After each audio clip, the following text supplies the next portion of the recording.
everybody, welcome back to Catherine Sews. Thanks so much for joining me today. I'm on holiday today at my friend Judy's house, and I'm in her fabulous bedroom / sewing room, and we've been having such a blast in the last few days. I've been hanging out at her house with her, and we've exercised together. She's made me the most delicious vegan gluten-free food you've ever had. It's been incredible. She's even given me a new haircut. She's a pretty incredible lady. She runs her own jewelry business, making custom-made jewelry, fabulous designer, and she actually is the one who helped me put my sewing room, dressing room together. So credit for that. Right now she's homeschooling her bonus son, and so while she's busy with that, I want to kind of give her a little thank you for such a fabulous time I've had here. So I'm in her sewing space, and I'm going to finish one of the projects that she's had lying around for decades. Let me show you her sewing space. It's pretty cool. So can you see that? That's her sewing machine. It's an old Singer. I'm guessing it's from the 1940s, but if anybody out there knows, I'd love to know how old this is. It's pretty gorgeous, and she says it works well, so I'm gonna try it out. But look, she also has a serger. Like, who has that? Who has like an 80-year-old sewing machine and a serger? She's had these squares of fabric that were her mom's, so they're kind of special to her, and they are Killam fabric, which is really cool stuff. The design is woven right in, and it's wool. Judy thinks that her parents bought these when they were on a boat in the Mediterranean and pulled into port, and there were people selling these. She thinks they're from Persia, but they're really beautiful. This is really special to Judy, and if I can give her just a little thank you for the awesome time that I've had here, then I'm happy to do that. So I'm going to turn these into 2 cushion covers. I'm going to do these kind of in a log cabin style with the trim around it. Come along for the ride. Happy to have you. Now, I already did a video, it was my very first video, where I did a beginner's project of sewing cushion covers, but it was the envelope style, which is perfect for beginners because no zippers are involved and only 2 seams and 2 hems. That was it. So if you're a super beginner and you want to make cushion covers that way, check out that video. But if you want to take the next step and sew a zipper into the cushion cover, it's really not that hard, and I'm happy to show you how to do it. So now I'm trying to figure out how to wind a bobbin on this. It's getting to be a little bit tricky. Okay, well, we'll wind a bobbin when Judy comes back. Right now, let's cut some fabric. So Judy has a heavy ruler and a rotary cutter, which is fantastic. And she has this heavy denim, which is navy on one side and brown on the other. Brown actually looks really good with the Killam fabric. But what we talked about, she would like the navy as a border around the outside and then brown on the back. So that's what I'm going to do. So I'm going to start with cutting 2.5 inch wide strips.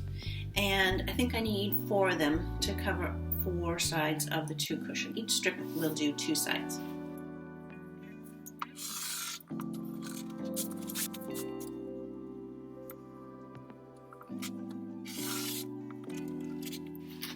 There's 4 strips. The first thing I'm going to do before I can cut out the back of the pillow is I'm going to sew the frame around the front.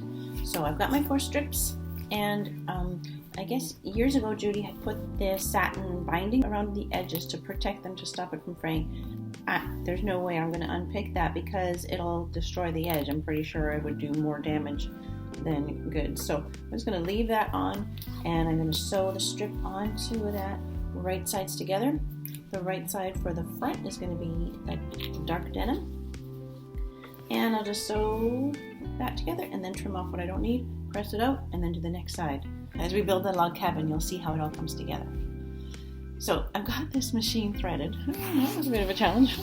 So here we go. It works beautifully. It stitches really nicely. So I definitely don't want that satin to show, so I need to be kind of feeling my way along. I don't know if she has any pins. I haven't found any pins yet, so otherwise I would probably pin that. But I think I'll be okay. I'll see. I'm peeking underneath as I go, and I can even, oh yeah, that works. I can run my fingernail along the edge of it, of that ribbon, and then I know I've got it. It's gonna be nice. With that first side sewn, I'm going to be cutting off the strip of fabric right beside the edge of the pillow at both ends, and then press that out flat.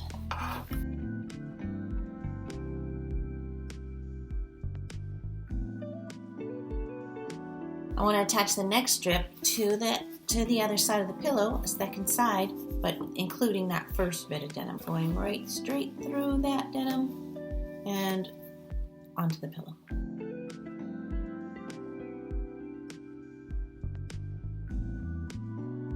And then trim the denim off right even with the pillow. And now press out the second side and you'll start to see how that corner comes together.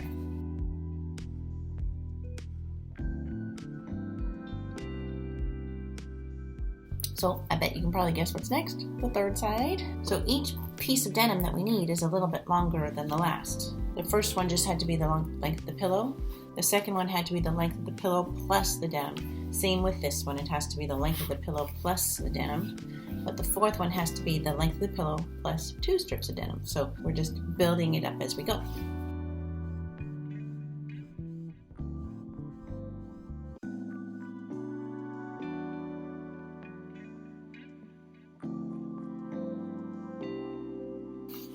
Okay, the last side now, same thing except that we've got denim on 2 sides. So this is our longest strip and it's just going to go straight across the first strip of denim, the pillow, and the second strip of denim. And then that completes the frame.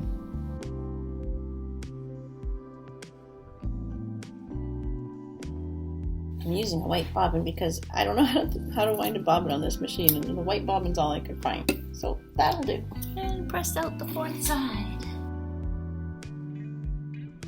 The frames are all done, and you can kind of see why it's called a log cabin. The first side goes on, and the second side overlaps it. The third side overlaps that, and then the 4th side overlaps that. That's how you build up the log cabin frame, and it works just so simply and easily.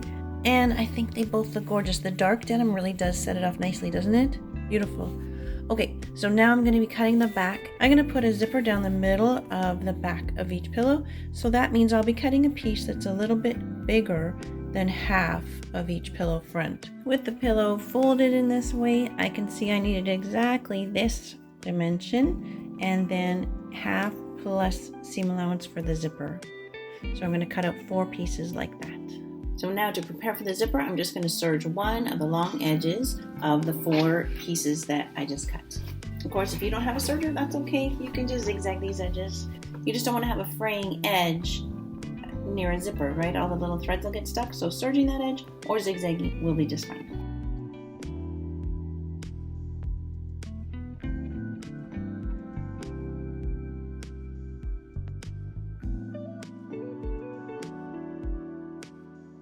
Now back to the iron, and I want to turn under about a finger width on that serged edge on all 4 pieces.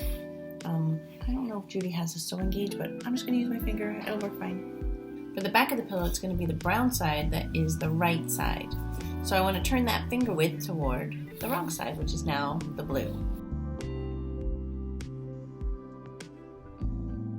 Now, the zipper Judy bought is called continuous zipper, so it's one long strip with no slider on it. The sliders are separate. I think I'm going to take advantage of the fact that this doesn't have a slider on it. I'm going to sew the zipper in first, leave one end free, and put the slider on after. Especially since I don't think there's a zipper foot for this machine, so this will be good. Okay, so I'm going to leave a little bit of the zipper sticking out. And luckily the presser foot on this is quite skinny on the right. It's going to be just fine.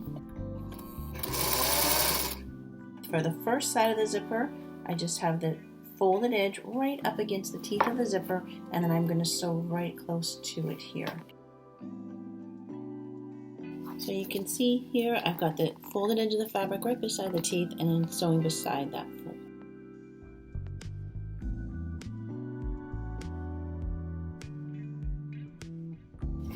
And I'll just leave a little gap in between.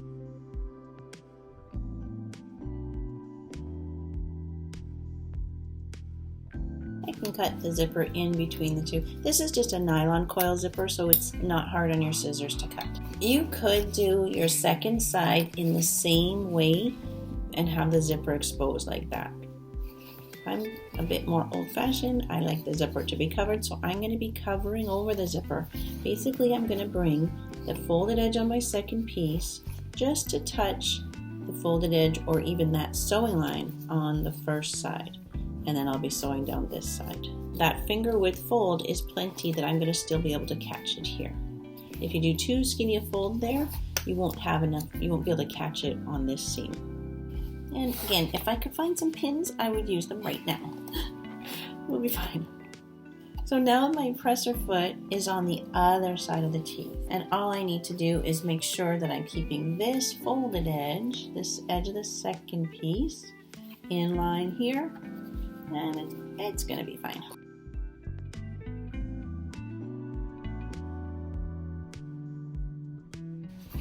Very nice. All right, and that works beautifully. That turned out nice. Good. Press those flat, just so it's nice and flat on top of the zipper. Oh, that looks totally pro.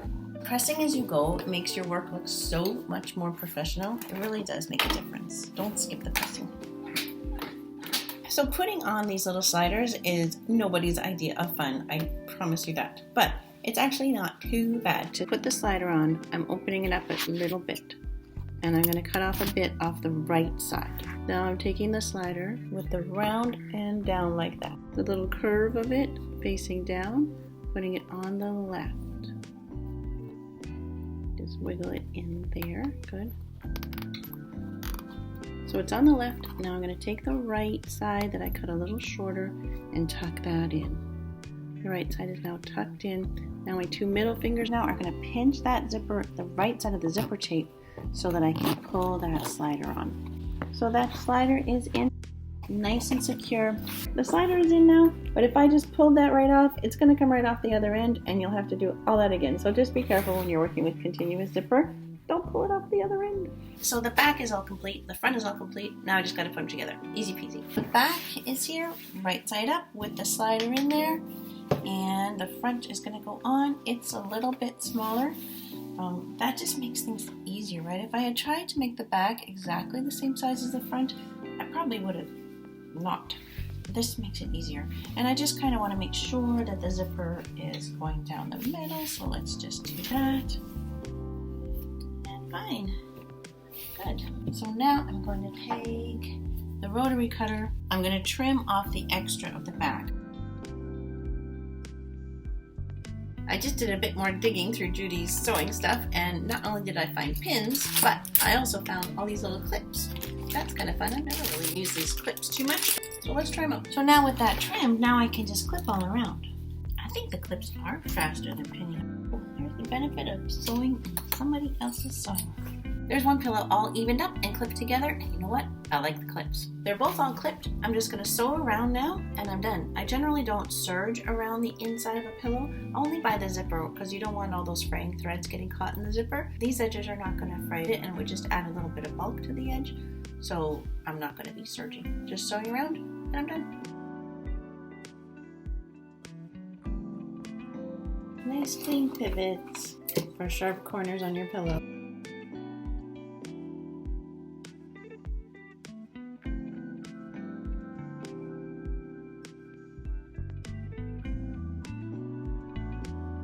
Before we turn these right side out, there's two things we have to do. One is trim off the corners because they will make a lumpy, bumpy corner. I could serge. I'm sort of tempted to serge because it is sort of raggedy. What do you think? It's for Judy. She's got the beautiful serger sitting right there. Might as well use it.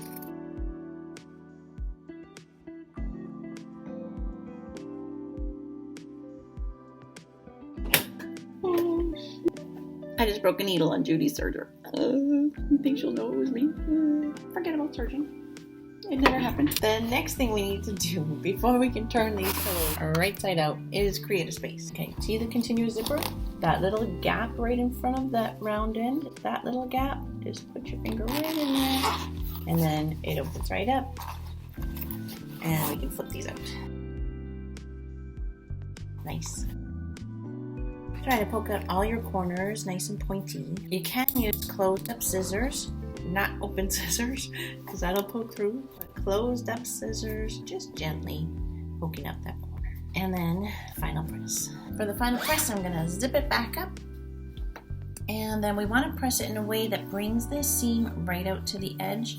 You don't wanna see the backing coming out onto the front. You want the seam right at the edge, and if anything, the seam is rolling toward the back, not toward the front. You can kind of almost roll that seam right out to the edge. Get a good edge there, and nice corner, and press. Give it a good press. Put your pillow form in, and you're done. What do you think? Oh my gosh, they're amazing. Thank you, they look so beautiful. Okay, I finished Judy's pillows, and look, she's made me one more amazing meal. Falafel flatbread with hummus, sauerkraut, and just a simple salad. That is spectacular. Thank you, Judy.